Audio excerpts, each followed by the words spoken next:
Perdonar es decidir dejar atrás todo aquello que nos hace daño. Hoy estará con nosotros la doctora María Rojas Estapé con un nuevo video.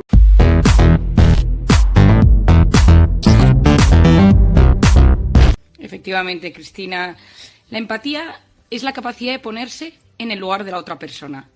Es ser capaz de entenderla, de tratar de comprender qué le pasa por su mente, por qué se comporta de esta manera. Es decir, antes de juzgar su comportamiento, intento entender por qué lo está haciendo así. ¿Qué pasa? Que si uno no emplea la empatía en la vida, lo que utiliza suele ser un pensamiento mucho más agresivo, mucho más duro. Y eso es lo que está pasando en la sociedad hoy en día. Es decir, antes de intentar entender a la gente, porque dice, hace, actúa o comenta algo, utilizamos nuestros juicios de valor y eso pues los atacamos, utilizamos la palabra para ello. Entonces, muchas veces la gente confunde empatía con otro concepto interesante, que es el reconocimiento de emociones. Es decir, yo reconozco que tú te sientes triste, yo veo en ti la alegría, yo veo en ti el miedo, yo veo en ti el enfado. Es decir, hay personas que tienen esa capacidad de identificar rápidamente el estado emocional en el que se encuentra otra persona. Pero yo no me refiero a algo superior. La empatía es, veo y reconozco tu emoción, pero me pongo en tu lugar e intento quitarme mis zapatos, quitar mi sistema de creencias y entender qué te pasa. ¿Y cuándo demostramos empatía? Me ha gustado mucho lo de la empatía en los últimos tiempos porque el signo bioquímico de la empatía es la oxitocina. Esa oxitocina que sabes que tanto me gusta y que es el personaje principal de Las personas vitamina, pues esa oxitocina se activa cuando tú recibes empatía o eres empático con alguien. Y acordémonos, y que los oyentes por favor recuerden, cuando yo activo oxitocina bajo cortisol, y estamos intoxicados de cortisol, Cristina. Y más estas Navidades, que estoy desolada de ver, mi vuelta a la consulta del 10 de enero ha sido una semana tristísima. No he sido consciente hasta el día 10 lo mal que lo ha pasado la gente ante este bucle de antígenos, positivo, confinamiento. Ah, sí, cuéntanos este panorama social que has detectado. Bueno, has visto mucha más gente que lo había pasado mucho peor estas Navidades que las pasadas, y me ha dejado sorprendidísima. El año pasado había mucho duelo, había habido mucho miedo, mucha gente había perdido seres queridos. Este año ha sido un hartazgo, una sensación de soledad y de caos. Mi sensación ha sido de un 50-60% de la gente con la que yo he hablado, que en el último minuto no pasó las Navidades con unos ni con otros, ni la Nochebuena, ni el fin de año, que si Reyes, que si la víspera, que si el antígeno, que la tensión, si era de riesgo alguien, la valoración. Tengo una señora mayor, que yo quiero muchísimo, que tiene 85 años, que vino a verme cuando tenía 80 y se quedó viuda. Y una de las cosas que ella utilizaba para ilusionarse era que a partir del 1 de septiembre ella empieza a preparar la cena de Nochebuena. Tiene 5 hijos, con sus nueras, yernos, sus 16 nietos, y ella pone la mesa y va comprando un regalito, les escribe una carta personalizada a cada uno. ¡Ay, qué bonito! Y a partir de la semana del 20 empezaron cada uno a llamarle para decirle que si el consuegro había dado positivo, que si el mejor amigo del hijo había dado positivo. Y todos los 5 hijos decidieron por precaución no ir a ver a su madre el 24. Y ella solo me lloraba. Pero María, si yo vivo por este día, si yo me paso todo el año pensando en el 24, ¿no? Y claro, es que son situaciones de muchísima complejidad emocional. Fíjate que estaba cayendo en la cuenta a raíz de lo que estabas contando de una amiga mía de la Venta Rasquilla en Ávila, que tenía prevista una cena de Nochevieja con la comida subsiguiente para 24 personas y se quedaron en 6. O sea, incluso desde el punto de vista logístico, la cantidad de víveres de los que tuvo que hacer acopio y dejarlos de lado y no poderlos utilizar. O sea, los cambios han sido enormes y claro, hay gente que lo afronta con cierta liberalidad y que se toma las cosas con buen humor y no le da importancia, pero hay personas que se sienten muy lastradas por todo esto. El otro día unos buenos amigos míos que tienen una cadena de restaurantes me dijeron que les habían anulado 2.000 reservas y que ellos tenían acopio pues para muchísimas comidas de familia, de Navidad, y que esto, pues hombre, hace un destrozo económico. Pero yo creo que, aparte del destrozo económico, que lógicamente es terrible, yo creo que lo dramático es que de repente ya no puedes ni gestionar tu día a día. Es decir, el caos que esto nos ha sometido, la sensación de incertidumbre y de tensión, porque cada uno ahora, a día de hoy, valora el COVID de una manera distinta. Ya no es si ha fallecido alguien o no, porque el Omicron ha pasado a ser otra cosa, sino es qué consideras tú que es persona de riesgo, que es síntoma grave, que es confinarse. Y cada uno de nosotros tiene un sistema distinto de considerar. Por eso la tertulia que vais a hacer de chicos me parece interesante, los oyentes, Porque yo que hablo con todo el mundo todos los días y pasa mucha gente por mi consulta y comenta, cada persona esto lo percibe de una forma distinta. Que si las vacunas están funcionando, si no están funcionando, si los niños se tienen que vacunar, si son de riesgo los padres, si soy de riesgo yo. Y hay gente que, yo siempre digo que todo el COVID a día de hoy depende de 3 factores. De tu capacidad de gestionar un síntoma físico, es decir, que te venga la tos y que sepas gestionar que tienes tos, o que ya entren todo en tus fantasmas. La capacidad de gestionar el miedo a que tú puedas contagiar a alguien y que tú seas culpable. Y la presión social por la hiperestimulación de información, la sobreinformación a la que estamos expuestos todo el día, ¿no?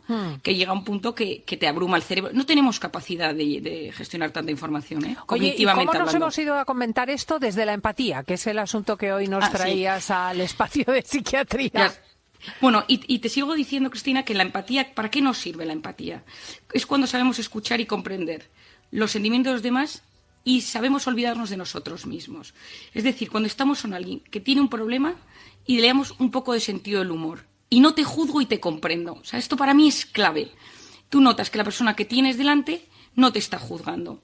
Cuando la persona que tienes delante sabe encontrar esas palabras para tu consuelo, para que no te encuentres así de triste.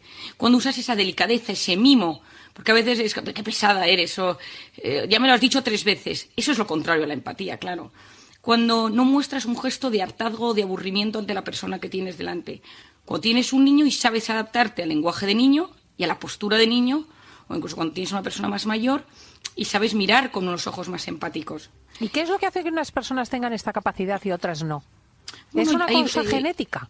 No, tú sabes, Cristina, que parte de lo que sucede, por ejemplo, en algunas patologías o en algunos rasgos de personalidad, como puede ser el narcisismo, o si me voy al otro extremo, por ejemplo, el Asperger o algunos trastornos del desarrollo, se ha visto que hay una falta de oxitocina. O sea, se ha medido la oxitocina y se ha visto que hay un fallo en los circuitos oxitocínicos que hace que las personas tengan menos empatía. Pero puede haber muchas razones.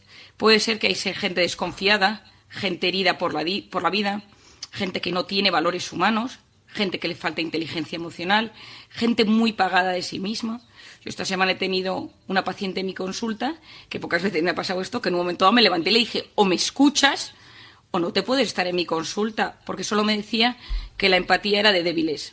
Y me lo repetía y me lo repetía y me lo repetía, ¿no?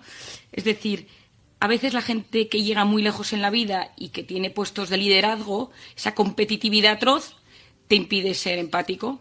Por eso yo promuevo mucho que en las empresas haya empatía, que los líderes sean personas con empatía. Si solo miras los números y quieres llegar a tanto a fin de año o a fin de mes, te olvidas de las personas. Y cuando te olvidas de las personas, esas personas sufren y sienten un gran vacío. ¿Cuál es uno de los grandes dramas de la empatía, en mi opinión, del siglo XXI? Las redes sociales. ¿Por qué? Porque las investigaciones hoy en día nos han hecho ver que cuando tú percibes las respuestas emocionales con alguien que tienes delante, tú, por ejemplo, ves que se estremece, que le tiembla la voz, que se emociona, que se le empañan los ojos. Eso genera empatía. Tú estás en Internet y de repente alguien pone un comentario. Como tú no ves los gestos faciales, pues automáticamente no hay empatía, no hay filtros. Es decir, esa empatía, esa oxitocina no se activa. Y entonces, ¿qué pasa? Que no hay una reacción buena. Y el cerebro carece de la información necesaria para poder frenar la crueldad y no ser antisocial. Y ahí empiezan esas pugnas, esas guerras encarnizadas en Internet, en Twitter, que yo muchas veces pienso, me encantaría que viéramos las caras, o sea, les viéramos, porque a veces, no sé si te has dado cuenta, Cristina, la dureza. Sí. A mí me sorprende enormemente. Yo lo que percibo es un cambio generacional, porque para mí es inevitable pensar al otro lado hay una persona, pero hay toda una generación que está acostumbrada a este debate, esta esgrima verbal con una crudeza extraordinaria y no le da ninguna importancia, vamos. No le da ninguna importancia. Es que quizá las redes sociales te han dicho, da igual lo que digas, porque no hay nadie. Y de hecho las máscaras no nos han ayudado, Cristina, porque si yo estoy explicando... Sí, las máscaras no ayudan, no, a la empatía.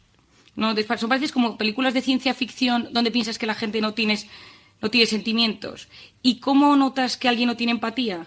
Pues de esas personas que solo hablan de sí mismo, porque yo pienso, porque yo digo, personas que tienen un lenguaje muy duro, que insultan, que dicen palabrotas, gente que tiene muchos estereotipos o un sistema de creencias muy duro, gente que notas que te utiliza para lo que busca.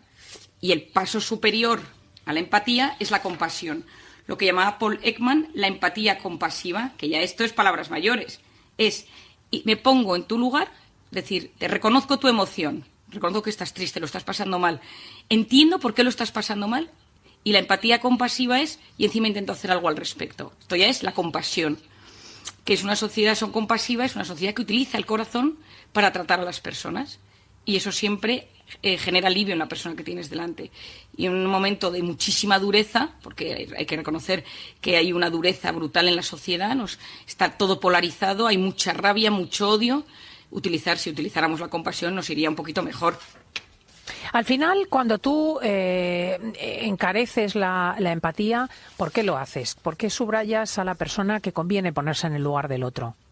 Bueno, porque sobre todo cuando tú eres una persona o sea, tú imagínate, Cristina, que vivimos en esta intoxicación de cortisol y tú estás en tensión máxima y estás preocupado por tu trabajo, por tu salud, por tus hijos, y llamas a una amiga y le dices, es que estoy preocupada porque el otro día estuve con mi madre y yo he dado positivo y tal, y la otra te dice, mira, no seas pesadita, que ya lo del COVID, ¿qué pasa? Que tú ese nivel de cortisol, en vez de bajar, sigue subiendo. Si tú llamas a alguien y te escucha y no te juzga y te presta atención y notas que para esa persona durante unos instantes eres lo más importante de su vida, automáticamente, es que esto es muy fuerte, Cristina, automáticamente baja el cortisol. Y empiezas a generar esa oxitocina que tiene grandes beneficios, pero uno de ellos es que potencia el sistema inmune.